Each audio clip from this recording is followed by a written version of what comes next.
Hello everyone, good evening. Welcome back to my new another vlog. তো আজকে কিন্তু আমরা যাচ্ছি একটা ক্যাম্পিংয়ের জন্য। আজকে আমরা একটা ইভিনিং ক্যাম্পিংয়ে যাব, যেটাতে নাইট স্টে থাকবে না। মানে মোটামুটি আমরা 12:30 নাগাদ ফিরে আসবো, আমাদের প্ল্যানিং হয়েছে। মেবি তার আগেও আসতে পারি।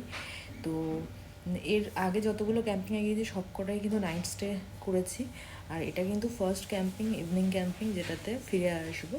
তো উইকেন্ড ছিল, সবাই বললো যে বাড়িতে বসে থেকে কী হবে, চলো ক্যাম্পিং করা যাক। তো সেই জন্যই কিন্তু আমরা প্ল্যান করেছি। তো সেই ওয়াইজ সব জিনিসপত্র গুছিয়ে নিয়েছি। এই যে ব্যাগ, আমি আর আমার বর কিন্তু আজকে সেম ড্রেস পরেছি। তো এখন আলমারির উপর পোর্শনটাতে আছে ক্যাম্পিং চেয়ার, সেগুলো নামে বলে মই। তো চলো দেখতে পাবো। তো দেখো, আমরা কিন্তু বেরিয়ে গেছি। আমাদের তো বেরোনোর কথা ছিল 5:30 নাগাদ, কিন্তু আমাদের তো দেরি হয়েছে। আর দেরি হয়েছে বলতে, আমরা এখন যখন বেরোচ্ছিলাম তখন আমি ঘড়ি দেখলাম, তখন বাজে প্রায় 6:30 মতো। তো সন্ধে হয়েছে সবে। দেখো চারিপাশটা দেখেই বুঝতে পারছো সবে সবে সন্ধে হয়েছে, এখনও আকাশে হালকা হালকা আলো আছে। তো এখন যাব আমরা যে জায়গাটাতে, সেই জায়গাটার নাম হচ্ছে হার্ব ডেজার্ট। তো তার আগে আমরা গাড়িতে তেল ভরে নিলাম। লোকেশানটা আমাদের বাড়ি থেকে খুবই কাছে, প্রায় 15 মিনিটের ডিস্টেন্সে। আর গাড়িতে একদমই তেল ছিল না, তো গাড়িতে তেলটা ভরে নিলাম। সেটা তেলটা ভরতে গিয়ে পাশে শেডার ভিলাজ আছে, যেটা আমার ব্যালকনি থেকে দেখা যায়, আমি মাঝে মাঝে বিভিন্ন ভিডিওতে দেখাই।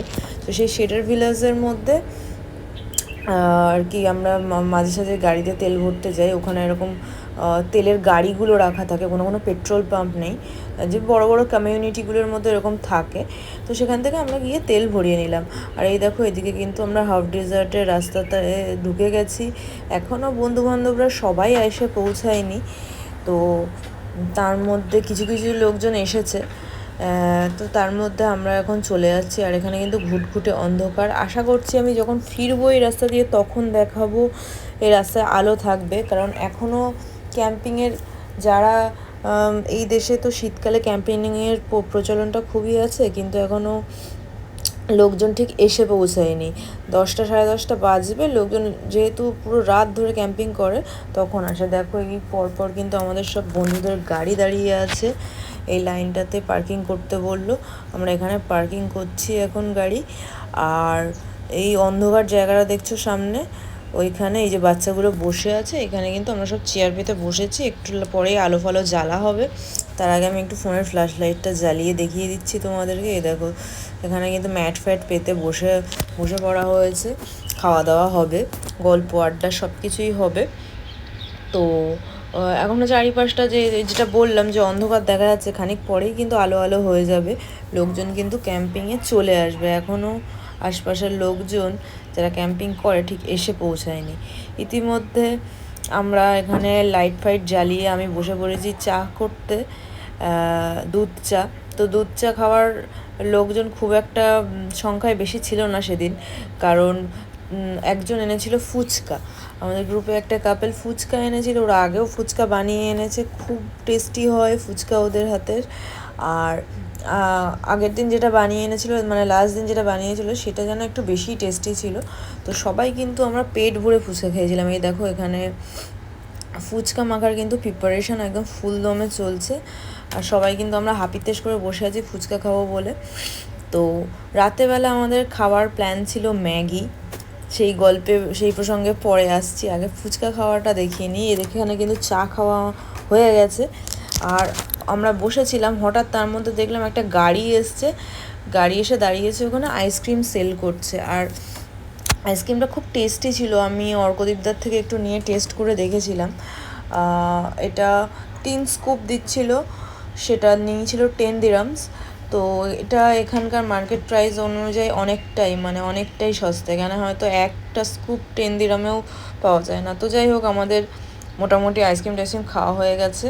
এখন এখানে 12:30 কি প্রায় 1টা বাজে, 1:45 বাজে।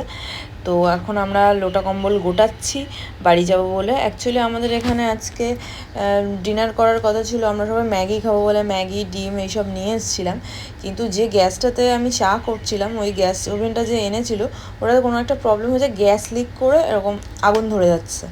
তো ওরকমভাবে তো রিস্ক নিয়ে খাওয়া যায় না। তো আমরা সবাই মিলে ঠিক করলাম পাশেই আমাদের বাড়ির সামনে একটা পাঞ্জাবি রেস্টুরেন্ট আছে, সেখানে গিয়ে সবাই ডিনার করে তারপরে যে যার বাড়িতে যাবে। তো আমরা সেই পথের দিকেই এখন ডিনার করার জন্য এগোচ্ছি। সামথিং পাঞ্জাবি রেস্টুরেন্ট বা পাঞ্জাবি ধাবা এরম টাইপের কিছু একটা নাম ছিল ওখানে। আর দেখো আমি যে রাস্তা দিয়ে যাচ্ছি, যখন এসেছিলাম তখন কিন্তু ঘুটঘুটে অন্ধকার ছিল, যেরকমটা আমি বললাম ভিডিওতে প্রথমেই। এখানে কিন্তু লোকজন এখন গাড়ি নিয়ে দেখো আলো ফালো লাগিয়ে পুরো ক্যাম্পিংয়ে একদম বসে গেছে। হ্যাঁ, এইভাবেই আলো লাগিয়ে কিন্তু এরা এখানে ক্যাম্পিং করে, কারণ শীতকালে উইকেন্ডে কিন্তু আমি এখানে খুব কম ফ্যামিলিকেই দেখেছি যে বাড়িতে বসে থাকে। আমি তো কাউকেই সেরকম চিনি না যে বাড়িতে বসে থাকে। সবাই বাইরে ঘুরতে চলে যায় উইকেন্ডে, অন্য এমিরেটসে চলে যায়, সেখানে গিয়ে ক্যাম্পিং করে, বা দুবাইয়ের মধ্যে বিভিন্ন দিকে ডেজার্ট আছে সেখানে ক্যাম্পিং করে। তো যাই হোক, আমরা কিন্তু চলে এসেছি রেস্টুরেন্টে। অ্যাকচুয়ালি আমরা পাঞ্জাবি রেস্টুরেন্টেতে গেছিলাম, তো ওখানে আমাদের রেস্টুরেন্ট আর কি ক্লোজ হয়ে গেছিলো। তো পাশে একটা আফগানি রেস্টুরেন্ট ছিল, আমরা সেখানে এসেছি। এসে আধ ঘন্টা ওয়েট করার পরে আমাদেরকে খাবার সার্ভ করেছে।